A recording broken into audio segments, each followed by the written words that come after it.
Hi friends, welcome to Jayalakshmi life style ಚಾನಲ್ಗೆ.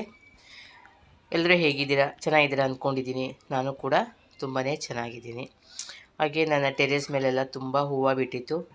ಶುಕ್ರವಾರದ ಪೂಜೆಗೆ ಆಗತ್ತೆ ಅಂತೇಳಿ ಕಿತ್ಕೊಂಬರೋಣ ಅಂತ ಹೋಗಿದ್ದೆ. ಹೂವು ಚೆನ್ನಾಗಿದ್ದಿದ್ದು ನೋಡಿ ಹಾಗೆ ಕಿತ್ಕೊಂಡು ಬಂದೆ. ತುಂಬಾ ಚೆನ್ನಾಗಿದೆ. ಹಾಗೆ ಫ್ರೆಂಡ್ಸ್, ನನ್ನ ಈ ವಿಡಿಯೋ ನೋಡಿಬಿಟ್ಟು ನಿಮ್ಗೇನು ಅನಿಸುತ್ತೆ ಅಂತ ನನಗೆ ಒಂದು ಕಾಮೆಂಟ್ ಹಾಕಿ. ಹಾಗೆ ಹೊಸಬರು ನೋಡ್ತಿದ್ರೆ ದಯವಿಟ್ಟು ಸಬ್ಸ್ಕ್ರೈಬ್ ಮಾಡ್ಕೊಳ್ಳಿ ಫ್ರೆಂಡ್ಸ್. ನನ್ನ ವಿಡಿಯೋನ ಫಾಲೋ ಮಾಡ್ತಾಯಿರಿ. ಈಗ ಏಕಾದಶಿ ಹಬ್ಬನ ನಾವು ಮನೆಯಲ್ಲಿ ಮಾಡ್ತೀವಿ. ಏಕಾದಶಿ ದಿವಸ ಮಾಡಲ್ಲ, ದ್ವಾದಶಿ ದಿವಸ ಮಾಡೋದು. ಸ್ವಲ್ಪ ನಮ್ಮ ಅತ್ತೆ ಮಾವನಿಗೆ ಅವರಿಗೆಲ್ಲರಿಗೂ ಎಡೆ ಇಡುವಂಥ ಹಬ್ಬ ಇದು. ಇದಕ್ಕೆ ನಾನು ಸ್ವಲ್ಪ ತಿಂಡಿಗಳೆಲ್ಲ ಮಾಡ್ಕೊಳ್ಬೇಕು. ನಾವೆಲ್ಲ ಥರ ತಿಂಡಿನೂ ಮಾಡ್ತೀವಿ. ಅದಕ್ಕೆ ಬೇಕಾಗಿರೋವಂಥದ್ದು, ಈಗ ನಾನು ಚಕ್ಕಲಿಗೆ ಅಕ್ಕಿ ಎಲ್ಲ ಹುರ್ಕೊಂಡು ಮತ್ತು ಅದಕ್ಕೆ ಉದ್ದಿನಬೇಳೆ ಕೂಡ ಹುರಿದು ಹಾಕ್ಕೊತಾ ಇದ್ದೀನಿ. ಇಲ್ಲಿ ನಾನು ಅಕ್ಕಿನ 4 ಪಾವು, ಉದ್ದಿನಬೇಳೆ 1 ಪಾವು, ಆ ಥರ ಮೆಜರ್ಮೆಂಟಲ್ಲಿ ನಾನು ಹಾಕ್ಕೊಂಡು ಮಾಡ್ತೀನಿ. ಅದಕ್ಕೆ ಸ್ವಲ್ಪ ಮೆಣಸಿನ್ಕಾಯಿ ಹಾಕ್ಕೊಂಡಿದ್ದೀನಿ. ಅಷ್ಟು ಹಾಕಿ ಮಿಷಿನಲ್ಲಿ ಬೀಸ್ಕೊಂಬರ್ತೀವಿ. ಹಾಗೆಯೇ ಇನ್ನೊಂದು ಸ್ವಲ್ಪ ಅಕ್ಕಿನ ನಾನು ನಿಪ್ಪಟ್ಟು ಮತ್ತು ಕೋಡುಬಳೆ ಅಂಥದಕ್ಕೆ ಹುರ್ಕೊಂಡೆ. ಅದನ್ನು ಅಷ್ಟೇ ತುಂಬ ಬಿಸಿ ಬೇಡ, ನೀವು ಕೈಯಲ್ಲಿ ಹಿಡಿದು ನೋಡ್ಕೊಳ್ಳೋಷ್ಟು ಬಿಸಿ ಆದರೆ ಸಾಕು. ನಾನು ತೊಳೆದು ಹಿಂದಿನ ದಿವಸನೇ ಒಣಗಿಸಿಟ್ಕೊಂಡಿದ್ದೆ ಅಕ್ಕಿನ, ಏಕೆಂದರೆ ಇದಕ್ಕೆ ಸ್ವಲ್ಪ ತೊಳೆದು ಇಟ್ಕೋಬೇಕು. ಅದನ್ನು ಒಂದು ಕ್ಯಾನ್ಗೆ ಹಾಕ್ಕೊಂಡು ಇಟ್ಕೊಂಡೆ.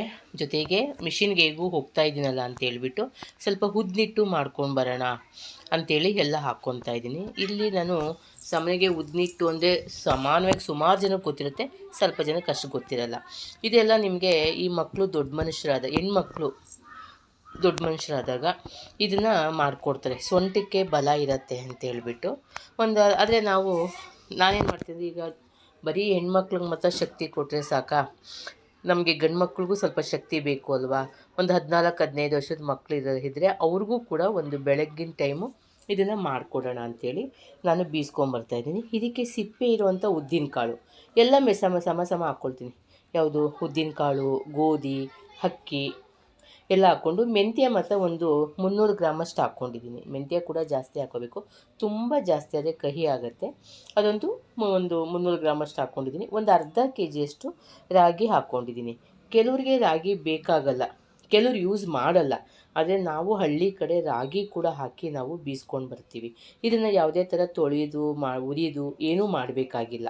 ನಾವು ಇದು ಮುದ್ದೆ ಟೈಪ್ ಮಾಡೋದ್ರಿಂದ ಹಾಗೆಯೇ ಎಲ್ಲ ಡ್ರೈದೆ ಹಾಕ್ಕೊಂಡು ಬೀಸ್ಕೊಂಬರಬೇಕು. ನಾನು ಸ್ವಲ್ಪ ರಾಗಿನೆಲ್ಲ ತೊಳೆದು ಹಾಕಿದ್ದೆ, ಒಣಗಿಸ್ಕೊಂಡಿದ್ದೆ, ಏಕೆಂದರೆ ಧೂಳು ತುಂಬ ಇರುತ್ತಲ್ವ, ಹಾಗಾಗಿ. ಇನ್ನು ಮಿಕ್ಕಿದ್ದೆಲ್ಲ ಹಾಗೆ ಕ್ಲೀನ್ ಮಾಡಿಬಿಟ್ಟು ಹಸಿದೆಲ್ಲ ಹಾಕಿ ಮಿಕ್ಸ್ ಮಾಡಿಕೊಂಡೆ. ಇದಕ್ಕೆ ಡೈಲಿ ಸ್ವಲ್ಪ ಬೆಲ್ಲ ಹಾಕಿ ಮುದ್ದೆ ಮಾಡಿಕೊಟ್ರೆ, ತುಪ್ಪದಲ್ಲಿ ಮಕ್ಕಳಿಗೆ ಕೊಡಬೇಕು ಬೆಳಗಿನ ಟೈಮು.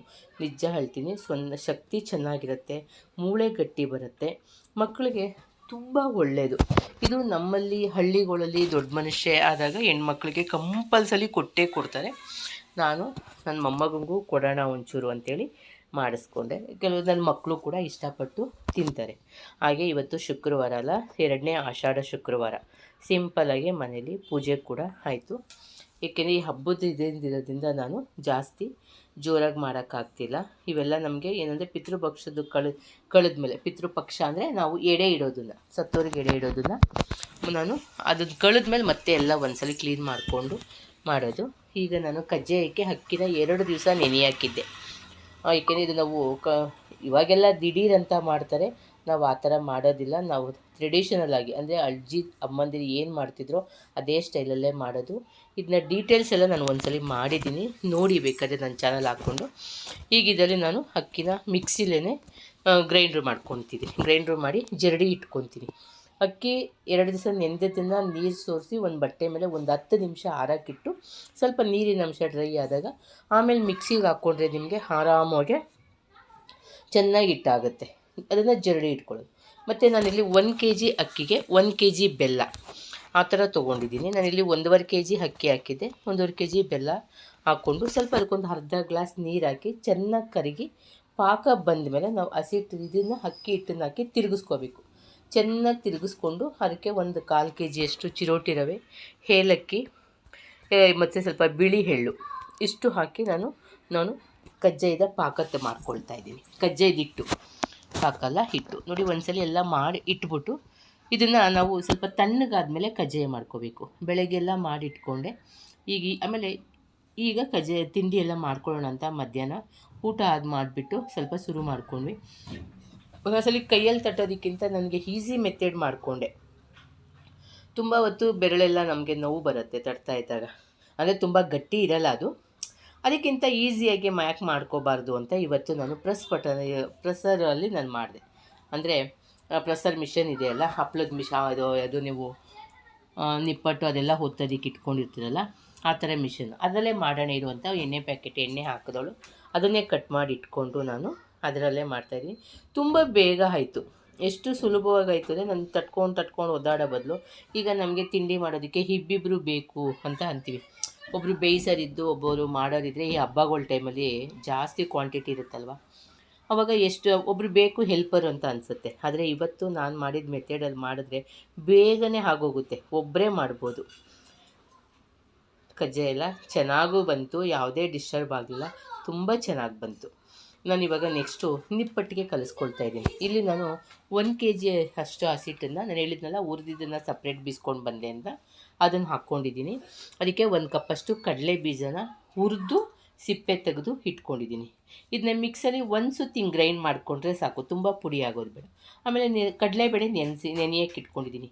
ನೀವು ಕಡಲೆಬೇಳೆ ನೆನೆಸಿ ಹಾಕೋದ್ರಿಂದ ನಿಪ್ಪಟ್ಟಲ್ಲಿ ಚೆನ್ನಾಗಿ ಸಿಗುತ್ತಲ್ವ, ಎಣ್ಣೆಲಿ ಚೆನ್ನಾಗಿ ಕರೆದಿದ್ದಲ್ಲಿ ಕ್ರಿಸ್ಪಿಯಾಗಿ ತುಂಬ ರುಚಿ ಇರುತ್ತೆ.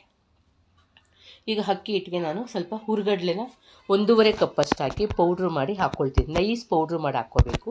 ಕಡಲೆ ಬೀಜನ ಸುಮ್ಮನೆ ಒಂದು ಆಫ್ ಆ್ಯಂಡ್ ಆನ್ ಮಾಡಿದ್ರೆ ಸಾಕು. ಮತ್ತು ಇದನ್ನು ಬೇಳೆನೂ ಕೂಡ ಹಂಗೆ ಹಾಕ್ಕೊಳ್ಳೋದು. ನಿಮಗೆ ಕಡಲೆ ಬೀಜ ಕಡಲೆಬೇಳೆ ಸ್ವಲ್ಪ ನಿಪ್ಪಟ್ಟಲ್ಲಿ ಕಾಣಿಸ್ಬೇಕು, ತಿನ್ನೋದಕ್ಕೆ ತುಂಬ ರುಚಿಯಾಗಿರುತ್ತೆ. ಮಧ್ಯದಲ್ಲಿ ಕರುಮ್ ಅಂತ ಸಿಗುತ್ತಲ್ವ, ಭಾಳ ಚೆನ್ನಾಗಿರುತ್ತೆ. ಇದಕ್ಕೆ ನಾನು ಒಂದು 2 ಸ್ಪೂನಷ್ಟು ಚಿಲ್ಲಿ ಪೌಡ್ರ್ ಹಾಕ್ಕೊಂಡಿದ್ದೀನಿ. ನಾನಿಲ್ಲಿ 2 ಸ್ಪೂನ್ ಹಾಕಿದ್ದೆ, ಸ್ವಲ್ಪ ಖಾರ ಕಮ್ಮಿ ಅನ್ನಿಸ್ತು, ಮತ್ತು ಇನ್ನೊಂದು ಅರ್ಧ ಸ್ಪೂನು ಆಮೇಲೆ ಹಾಕ್ಕೊಂಡೆ.